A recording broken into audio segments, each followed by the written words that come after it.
Welcome. I'm E.G. Marshall. I go to seek on many roads what is to be. True heart and strong, with love to light. Will they not bear me in the fight to order, shun, or wield, or mold my destiny? Destiny that waits for all of us. But is it cast forever for all of us in frozen letters of stone? Or does it change? Can each of us change it?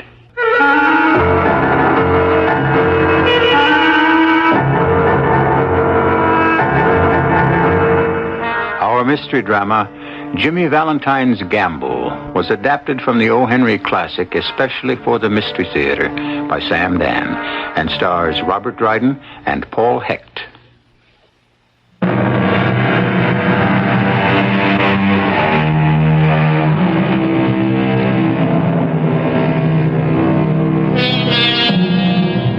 This is a story by William Sidney Porter, or if you prefer, O. Henry.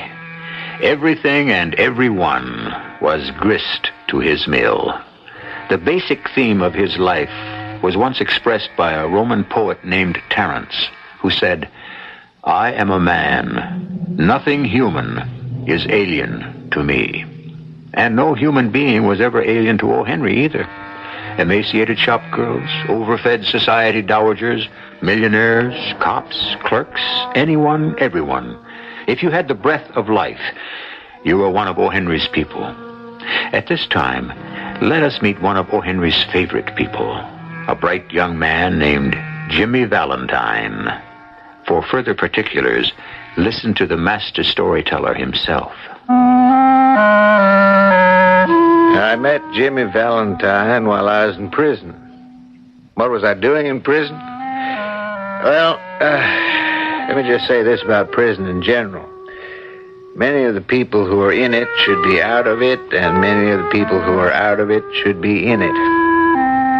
At any rate, this is Jimmy Valentine's story, not mine. I was assigned to work in the dispensary.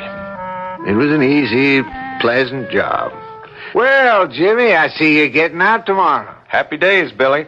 I guess you won't be coming in here to the dispensary anymore for my good old toothache remedy, huh? Oh, I never got a toothache. I come in for the lecture.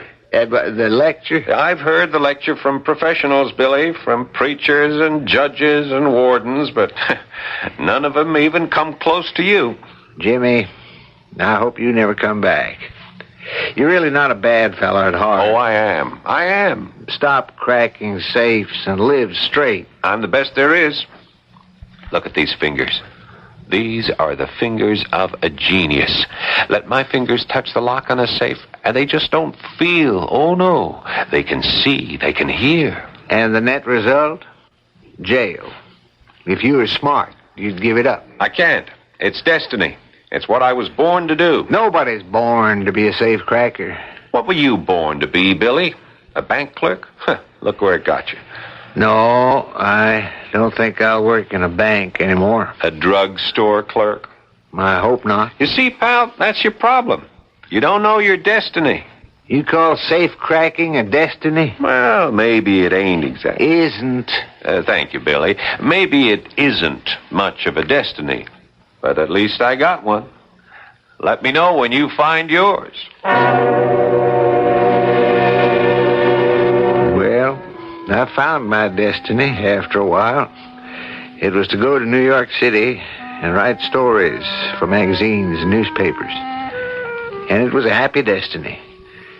I wished I could tell Jimmy Valentine about it, but I had no idea where to find it. And then one day, a letter arrived. It was from a Mr. Ralph D. Spencer. Who could it be? I didn't know anyone named Ralph D. Spencer. Dear Billy, Jimmy Valentine is out. Ralph D. Spencer is in. I have gone and done it. I have gone straight. I have become a rube. I have married the dearest, sweetest girl in the world. The only safe I open now is the safe in my very own shoe store. And although I feel like a fool using the combination, it's all part of my new life. I had to laugh. The very idea of Jimmy Valentine happily married and the proprietor of a shoe store in a small town. Anyhow, I returned to the letter.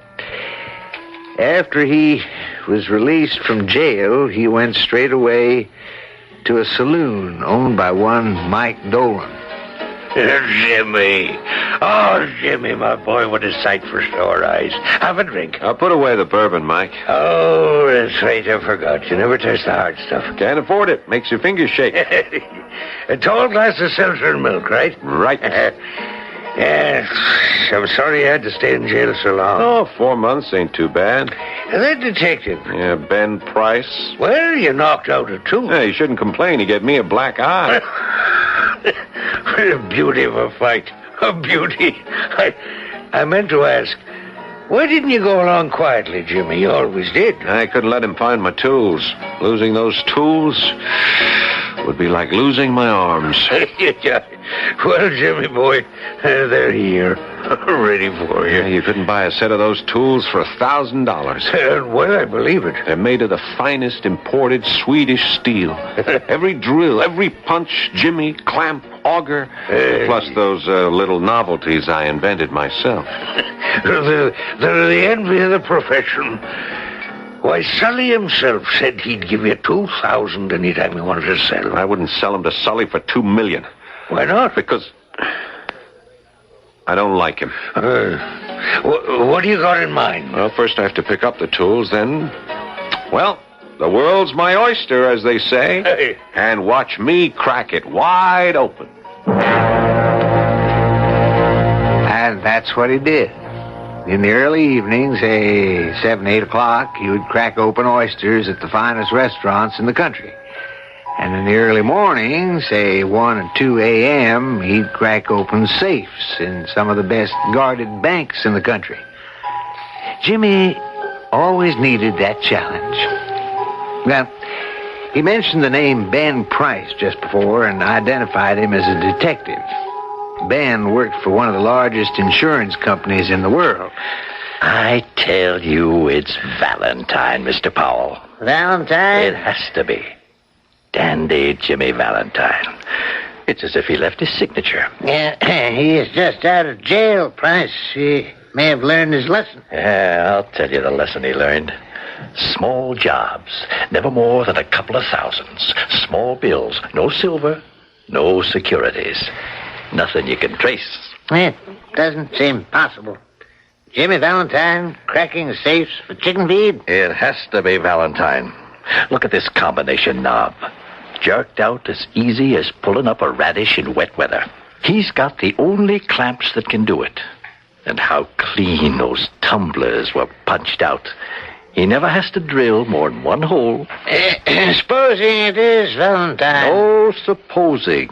He's my man. And how do you propose to get him? I'll get him. And he'll do his full bit. I'll chase him the length and breadth of these here entire United States. Can you get him, Price? This time, can you get him? And make it stick? I've got to get him.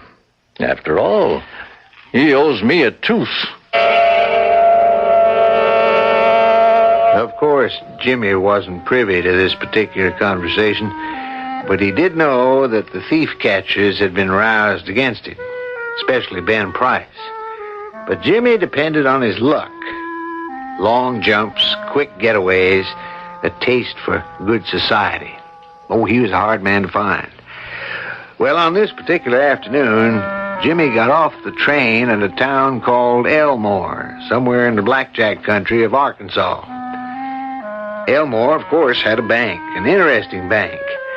And so Jimmy, looking like a nice young traveling salesman, walked down the sidewalk and turned into the hotel. Anyone here? Hello? All right, I hear you. No peace, no quiet, no rest here below. Well, sir, what can I do for you? I was thinking of engaging a room. Engage in? Well, all right. Private bath? Yeah. We don't have one. Bath is down the hall. I'll take it. Without even asking how much? Well, you look like a fair and a reasonable woman. Stop pulling Agatha's hair! Them two should have been born boys, more blame trouble. A room's $1 a day. Fine. I'll get Boy to carry up your bags. Jefferson? No, thanks. The bags are sort of heavy. Just as well. He's probably off sleeping somewheres anyhow. Mind signing the register? Oh, certainly. Ralph D. Spencer. Hey, we got some Spencers over at Frog Holler. Would you be kin? No, not that I know of. Just as well. Wouldn't let you have the room if you were. It's the most shiftless, no-account tribe. Well, Mercy's my name. Magnolia Sue Mercy. Agatha! You quit trying to choke me, Ellen! You planning to stay with us long? Well, that depends. On what? On the situation. Well, supper's served at 6 o'clock. Fried chicken, yams, black-eyed peas, greens, apple pie, and ice cream and coffee. Only 25 cents a day extra. Save you a place at the table? Well, I've always been a spendthrift. I'll have the drumsticks. That's 10 cents extra. Agatha! Don't you dare hit me, Ellen, on the head with that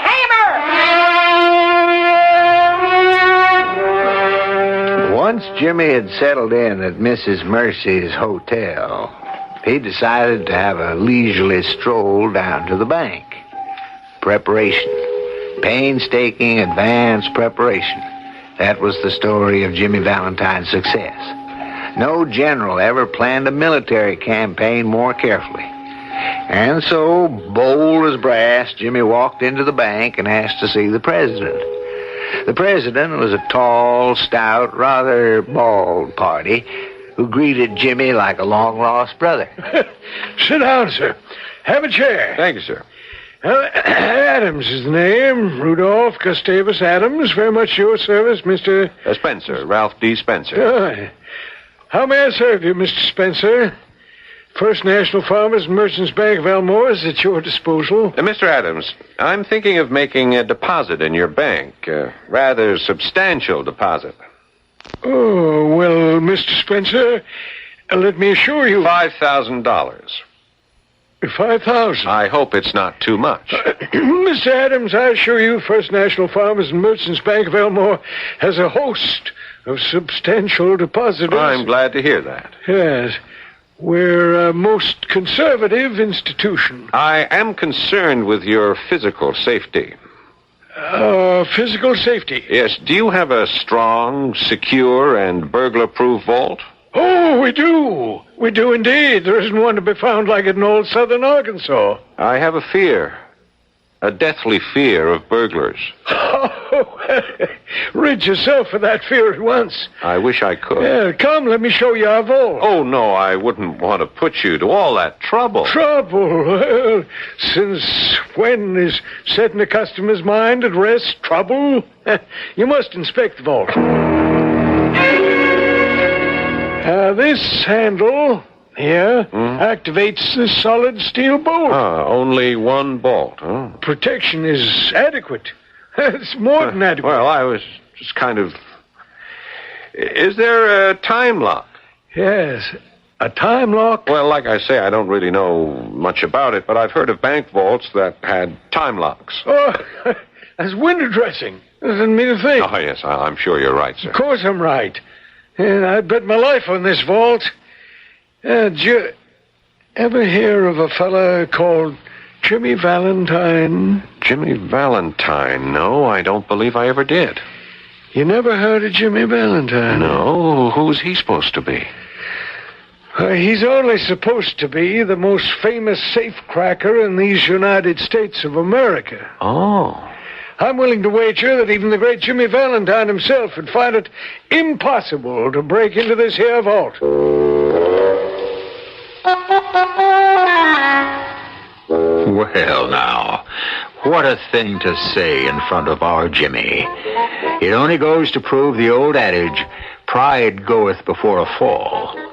This little backcountry tin can, this could stop the likes of that peerless Jimmy Valentine? Well, it is possible Mr. Adams knows something we don't. Everybody will know everything as soon as Act 2 arrives.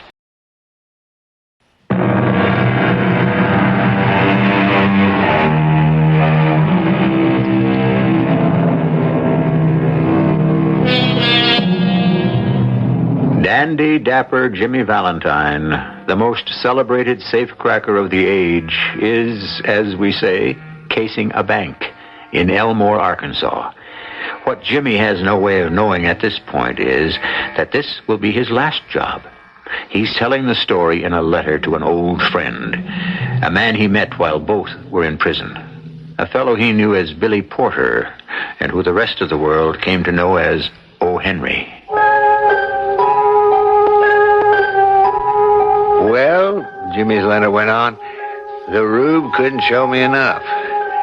Cracking this vault would be like taking candy from a very small baby. Billy, I was almost ashamed to do it, but it would be painless and fast. Anyhow, we go back to his office, and he's got a look on his face like the cat that just ate the canary. Poor sucker. Doesn't he know he's the canary? Mr. Adams, I am impressed. I knew you would be. I have such a feeling of safety. Yes. Well, then, you will open an account with us? I won't rest easy till my money's deposited inside your vault. No, sir, it's the only place for me. You won't regret it. I'll telegraph my bank in Little Rock to transfer my money here first thing in the morning. Oh, Papa, I didn't know you were busy. Oh, come in, my dear. Mr. Spencer, I'd like to present my daughter, Annabelle. Annabelle, this gentleman's about to become one of our major depositors, Mr. Ralph D. Spencer. How do you do, Mr. Spencer? How do you do? And here's how he describes her in the letter. She was about 5'2", with wavy black hair and sparkling black eyes, and the cutest, trimmest figure you'd ever want to see. But that's only what she looked like. You know what she was, Billy? She was destiny. You remember how we used to talk about destiny back there in Columbus? Well, one look was enough, and I knew she was my destiny. Nothing else mattered. Nothing else existed. She was my destiny. How long you planning to stay in town, Mr. Spencer? How long? Oh, indefinitely. Eternally. Why, Mr. Spencer, you didn't say you'd plan to settle down here. Well, I don't see why not. It's a fine little place. Don't you think so, Miss Adams? Oh, I love it. Yes, as a matter of fact, I've come down here to look for a location to go into business. Really? Yes, this looks like a progressive community, wouldn't you say, Miss Adams? Oh, yes. I just decided to scout some sort of business opportunity. Well, business does well here, Mr. Spencer. Do you know what we don't have and could use? Oh, now, my dear, this is a business discussion. What sort of business do you suggest, Miss Adams? Well, do you know what we need in this town? No. A shoe store. A shoe store? Yes, a shoe store. There's not a single exclusive shoe store for miles around. I simply cannot believe my ears. You did say a shoe store, huh? How did you know? How did I know what? How did you know I was in the shoe business? You're in the shoe business, Mr. Spencer? Born and raised in it.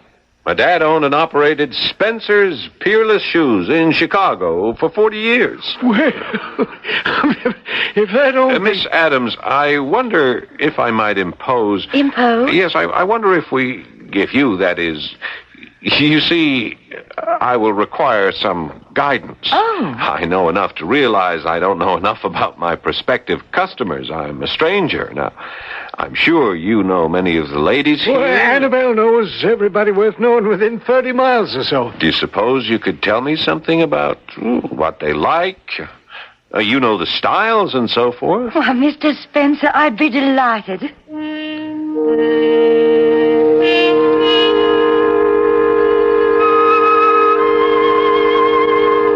Now, let me see if I remember. Miss Brown likes a high heel. Mrs. Dawson is partial to... Mr. Spencer. Yes? There's no need to carry this charade further. Charade? You, Mr. Spencer, are a fraud. Why do you say that? A cheerful fraud and a charming fraud, but a fraud. How can you say that? You don't know anything about the shoe business, do you? No. Then why did you say so? I wanted an excuse to get you alone. For what purpose? Miss Adams, I intend to marry you. Oh, we just met. Well, that's a good answer. What do you mean? It's better than a lot of other answers, like impossible, or I happen to be engaged, or I wouldn't marry you if you were the last man on earth. Nothing's impossible, and I happen not to be engaged, and if you were the last man on earth, I'd be a fool to turn you down. Then there's hope. You are what is known, I believe, as a fast worker. And that's because life is so short. No, life is long enough to do things properly, orderly. Oh, I'm all for that. What are you going to do about the shoe business? Go into it. Even though you know nothing about it? Oh, I don't know anything about any legitimate business at all, but I can learn. Do you know something? I believe you can. I have a little capital left to me by my grandfather. What business was he in? He sold Bibles. A most commendable calling. Yes. Now, about the other thing. What other thing? Our getting married. Oh, well, time will tell. What will time tell? How you really feel about that. I already know. Do you? I'm not sure. Why? You're something new in Elmore, Mr. Spencer. Ralph. That's new for Elmore, too. A lady does not call a gentleman by his first name the first day she's met him. Why did you come here? Well, I'm tired of the big cities. I'm tired of the pace, the pressure, the competition. The real things of life I'm missing there. The real things of life? And what are they, Mr. Spencer? Oh, friendships. There are no friendships in the city? Maybe there are. You can find friendship and love and everything else in the city, but there's no time to enjoy them. Your life just seems to run away from you. You have nothing to show for it. And that's why you came to Elmore? Well, I didn't know about Elmore, but I was looking for a place like it. And when the train stopped here, I said to myself, why travel further? You found it. Oh, are you sure? Positive. Why don't you try it for a while? I'm going to try it for the rest of my life. You enjoy an apple more when you take small bites. Just try us for a while.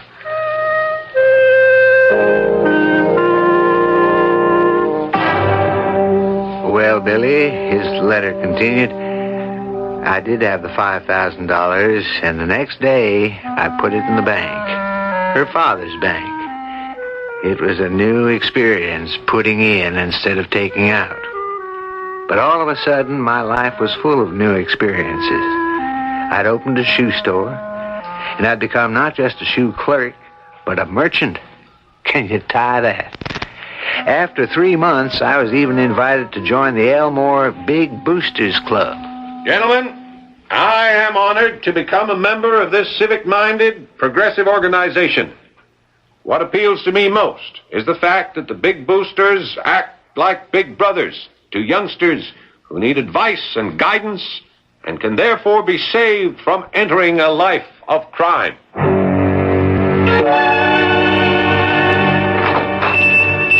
Ah, yes, ma'am. What may I sell you today? Oh, Jimmy, I heard your speech was wonderful. Well... Papa told me. And when you spoke about saving youngsters from a life of crime, well, everyone was in tears. Well, I may have laid it on a little thick. Oh, no, Jimmy. Everyone could tell you spoke from the heart. I'd like to remind you of something. Yes? It's been 6 months. The day we met, I asked you to marry me, remember? I remember. And you said, Mr. City Slicker. Oh, I said no such thing. Well, you meant it. You said, Mr. City Slicker, try our ways here for a while and then ask me again. Well, I've tried it. And? Well, I've built a business. I've become part of the town. Part of this very small town. Yes, and I love it. Jimmy. I want to stay here for the rest of my life. With you. Jimmy, I love you. Well, Billy, that's destiny. And you should take my advice and try it for yourself. We decided to get married right away. But first, I had something to do. I had one little loose end to tie off. One link with the past that had to be broken. So I made a telephone call to an old friend. Hello? Mike, it's Jimmy. Jimmy, my boy. Yeah, you all right? Fine, Mike, fine. I was worried. Haven't heard or read a word about you in 6 months. Everything's fine. Are you sure? Yeah, Mike. Mike, I want to give you my tools. Jimmy, why? I quit the business. You're quitting the business? Oh, no. Tell me the sun quit shining and the rain quit falling, but don't tell Mike, me... I got a nice little store. You got a store? A little shoe store. Oh, no, Jimmy. And next week I'm going to marry the finest girl on earth. She's an angel, Mike. She loves me. Jimmy Valentine, married? The only life, Mike, is the straight one. I wouldn't touch $1 of another man's money for $1 million. Jimmy, is this you? Mike, you're the only real friend in the whole world. Be here next Sunday. Where? It's a little town called Elmore, Arkansas. I want you to stand up for me. Will you do it, Mike? Well, sure. Great. Now, I'll make you a present of the tools. I should drop them in the river, but I can't. Oh, Jimmy, consider what you're doing. I've considered it. Can you be sure it ain't just a passing fancy? No, Mike, it's the real thing. Will you stand up for me next Sunday? Yes, but promise me you'll think it over, really think it over. After all, the good book says, can a leopard change his spots? That's a question that's puzzled the pundits since time began. Isn't it true that a man must cling to his essential nature? Yes, but what is a man's essential nature? All his life, Jimmy Valentine has been a thief. For the past 6 months, he's been honest and reputable. Which is the real Jimmy Valentine? You know you have to wait for the third act to get the answer. But you won't have to wait long. This is WBBM Chicago, News Radio 78. Record cold again tonight. 10 degrees below now at Midway. 8 below at O'Hare. The wind chill factor 39 degrees below zero. Change of heart. Change of plan. Change of life. In midstream, in mid-career, a man suddenly reverses course. He sees a light. Once there was a man named Saul who lived in Tarsus who saw a light. A staid Parisian businessman named Gauguin saw another light. Now a young man named Jimmy Valentine has also seen a light. We know what that light is. It shines from the eyes of Miss Annabelle Adams. He's telling it all in a letter to an old friend, Bill Porter. Billy, could any man be happier? Did any man have the right to be so happy? My wedding day was less than a week off. Soon it'd be Sunday. I'd marry the finest girl in the world. And my best friend would be there to stand up for me. A man who'd been almost like a father to me. I was walking on air. Let's see. It was Thursday morning, and I was about to leave my boarding house for the store. Good morning, Mrs. Mercy. Well, you look happy enough for a man who's about to take the deep plunge into the unknown. I'm so happy even you can't spoil it for me. Morning, Ralph. Oh, Mr. Adams, good morning. Morning, Mr. Adams. Mrs. Mercy, what a weekend is going to be for the Adams family. Sunday, my beautiful Annabelle gets married to the finest gentleman in the state of Arkansas, Mr. Ralph D. Spencer here. And Saturday, go ahead, somebody ask me what happens on Saturday. What happens on Saturday? Only the best kept secret in town. That's what happens on Saturday. Ah. Well, what is the best kept secret in town, Mr. Adams? It's only fitting and proper that you should ask, Ralph, my boy, since you're the man responsible. Me? Think back, Ralph. Think back. The very first day you walked into the bank, you said you wanted to inspect the vault. Yes, I remember. Well, sir, then and there, I could have died of shame. Why? Looked like a good, strong vault. Oh, to you, 'cause you knew nothing about 'em. But I sold you a bill of goods. You did? Yeah, Ralph, my boy, that vault, that little sardine can of a vault. Oh, now, Mr. Adams. I even bragged about how to keep out Jimmy Valentine himself. Well, it could. You're saying it to make me feel good. Well, I realize that you and all my customers deserve something better. Oh, really, Mr. Adams? And it's being installed right now. A new vault. A brand new vault. The latest, the strongest, the most burglar-proof vault in the whole world. We'll be ready on Saturday, and the whole town's invited to inspect it. We'll serve punch and cookies. Will you come, Mrs. Mercy? And perhaps it'll inspire you to open an account with us. Say you'll come. Well, I'll come for the punch and cookies. I can't promise anything else. I never read a letter that was so filled with sunshine. And I was so happy for Jimmy. But that was Thursday. Something was going on that night that Jimmy was completely unaware of. Something that threatened to destroy the beautiful picture he saw as the rest of his life. Jimmy didn't know about it till much later, but at that moment, some 500 miles away, a friend of his best friend who owned a saloon, was behind his bar as usual. Hello, Mike. Hey, do I know you? Yeah, but that's not the question.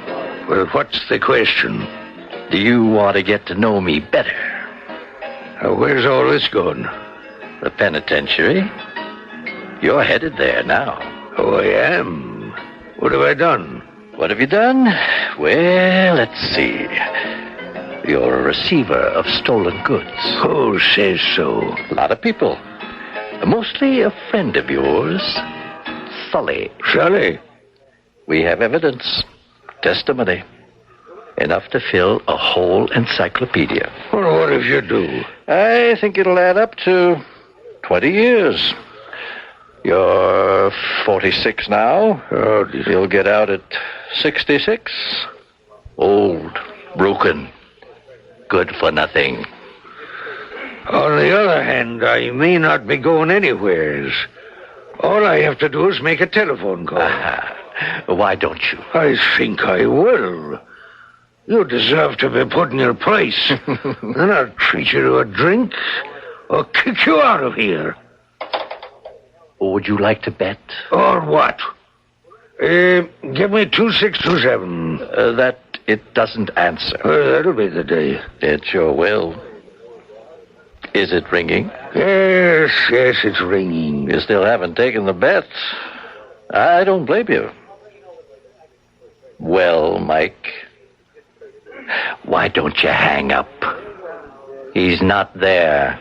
Who's not there? Big John, your connection into the governor's office. What are you talking about? He's just been arrested, Big John. We've got him cold. You can't arrest Big John. Why not? The governor would never stand for it. Ordinarily. But the governor's been told he'll be allowed to finish his term if he keeps his hands off and retires from public life after his term is over. Next month. The governor... It was decided to avoid a scandal. Well, Mike... What do you want?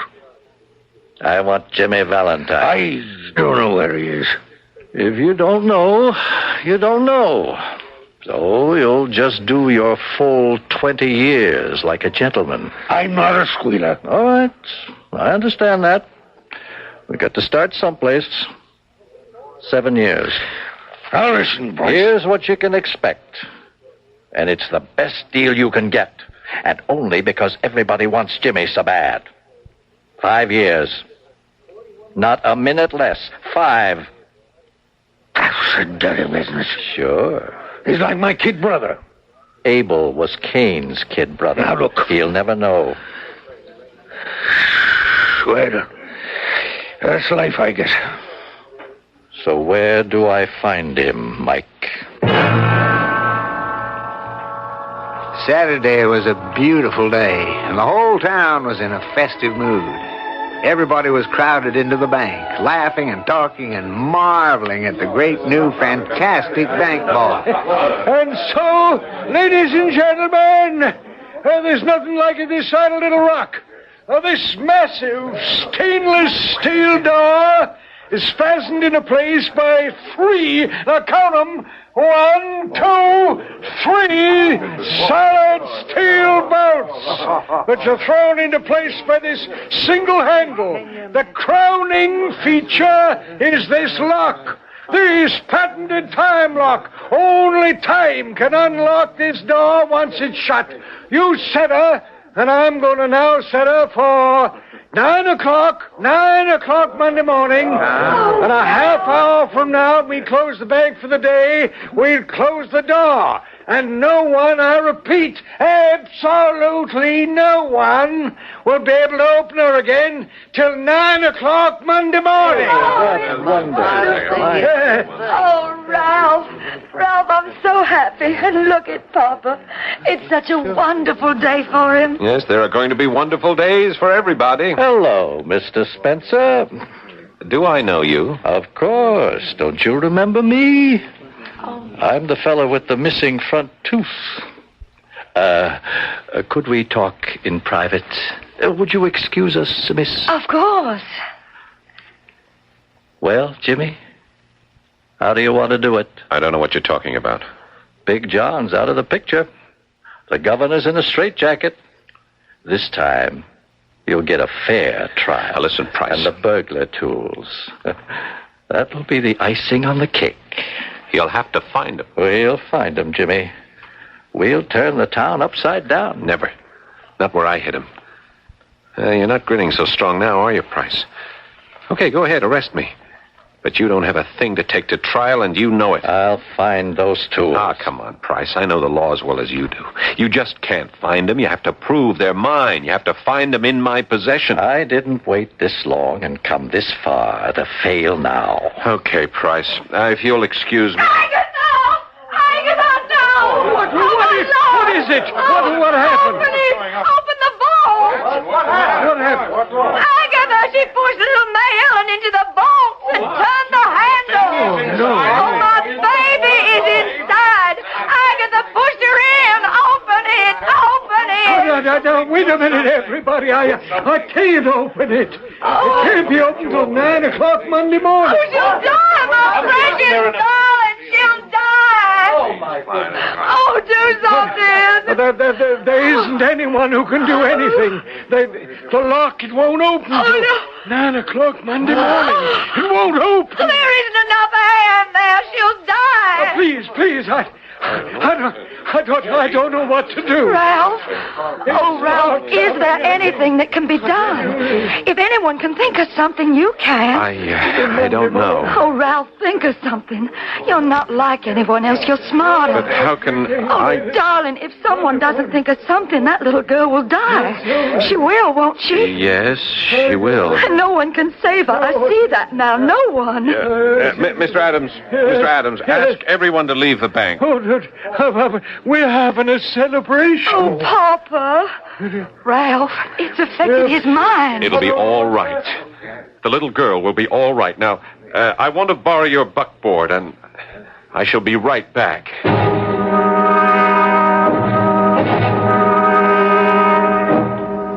What he did, he went to the secret hiding place.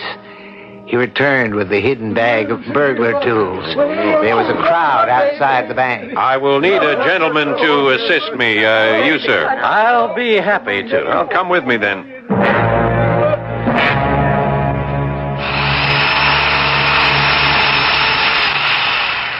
So, that's how it's done. On a slight angle, which is why it needs only the one hole.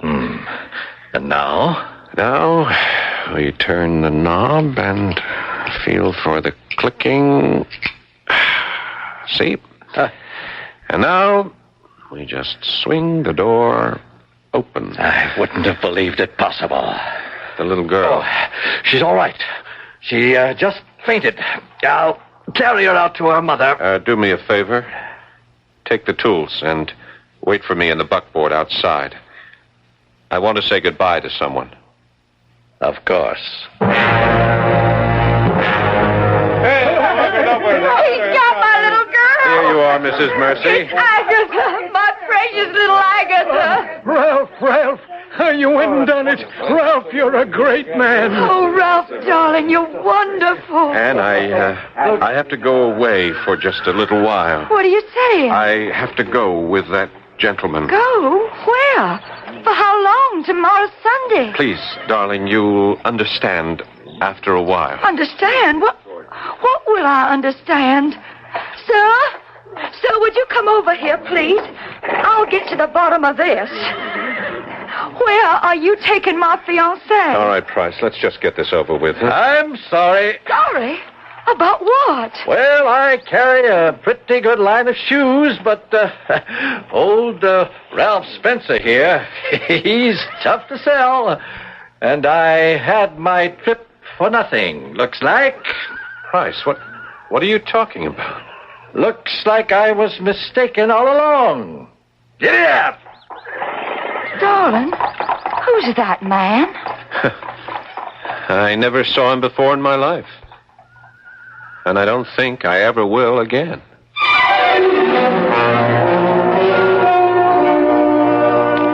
And he didn't, because Detective Ben Price wasn't going to travel all the way back to Elmore, Arkansas to buy a pair of shoes. Now, don't you travel even so much as an inch, because I intend to return in just a few short minutes.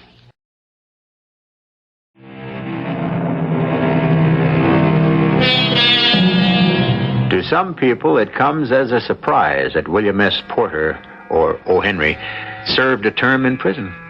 Well, actually, he didn't really deserve it. He was working in a bank that was run in a very relaxed manner, and the missing sum was under $1,000. It was never definitely established that he was the one responsible, but nevertheless, he went to prison. Our cast included Robert Dryden, Paul Hecht, Catherine Byers, Court Benson, and Ken Harvey. The entire production was under the direction of Hyman Brown. This is E.G. Marshall inviting you to return to our Mystery Theater for another adventure in the macabre. Until next time, pleasant dreams.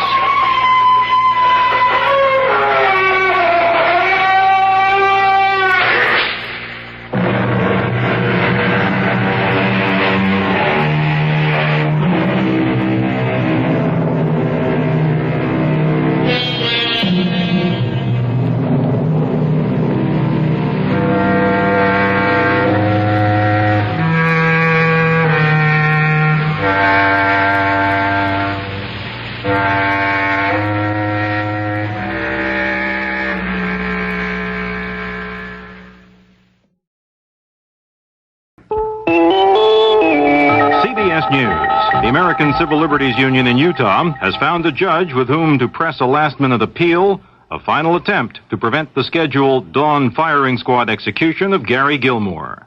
I'm Mike Stanley reporting on the CBS Radio Network. With the latest on the Gilmore story, here is CBS News correspondent Richard Wagner at the Utah State Prison. In a last attempt to prevent the execution of Gary Gilmore, attorneys representing the American Civil Liberties Union will soon appear before federal judge Willis Ritter in Salt Lake City to seek a stay of execution. The lawyers will argue that the Utah statute, which does not require a mandatory appeal of the death sentence, is unconstitutional, and taxpayers' money cannot legally be used to carry out a sentence under a law which may be contrary to the Constitution. How Judge Ritter might rule cannot be predicted, but he's known for his unusual rulings. Richard Wagner at the Utah State Prison. Outside the state prison, about 40 anti-capital punishment demonstrators are staging an all-night prayer vigil. Inside, Gilmore is reported calm, being quoted by one of his attorneys as saying, "I've received a gift, and that I know when I'm going, and that I can make plans." Gilmore also is reported to have been happy that U.S. Supreme Court Justices Byron White and Harry Blackmun rejected Sunday appeals to stay the firing squad execution. 2 Americans face a potential death sentence should they be convicted of spy charges being lodged against them by the FBI. Pete Moraga of CBS radio station KNX in Los Angeles has that story. Robert Gebhardt, assistant director in charge of the Los Angeles FBI office, has confirmed that the 2 men, Christopher Boyce and Andrew Lee, will be charged with conspiracy to commit espionage against the United States. Gebhardt says the event that led to the arrests originated in Los Angeles late last year. November of 1976, Lee and Boyce met in a motel room in Los Angeles, reviewed some photographs, documents of TRW that Boyce had in his possession. They photographed the documents, and Lee was to make the delivery in Mexico City in early January 1977.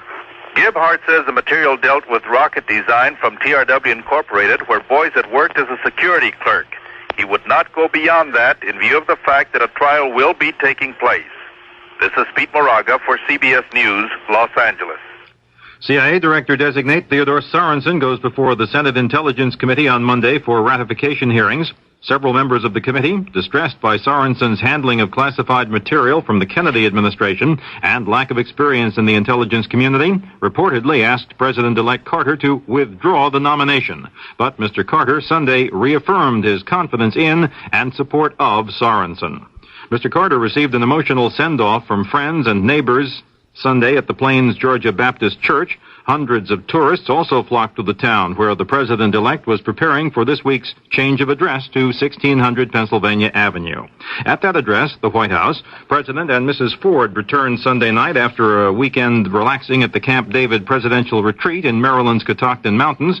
Still pending before he leaves office on Thursday, major decisions on Vietnam amnesty and the lifting of gasoline price controls. A White House spokesman said Mr. Ford would act on those matters, but could not say precisely when. The semi-official Cairo newspaper Al Ahram reports in Monday editions that the presidents of Egypt, Syria, and Sudan will hold a tripartite summit in Khartoum next month.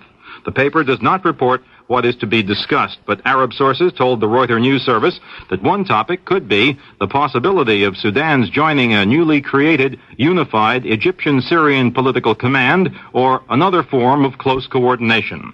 Last July, a mutual defense pact was signed by Presidents Anwar Sadat of Egypt and Yaffa Namiri of Sudan.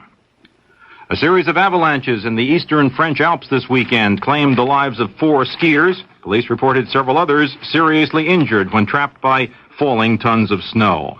In the United States, another storm sent thermometers shivering lower across the Midwest on Sunday, sweeping toward the Northeast, where frozen harbors, lakes, rivers, and piled high snow already have made for an unusually Arctic-like environment.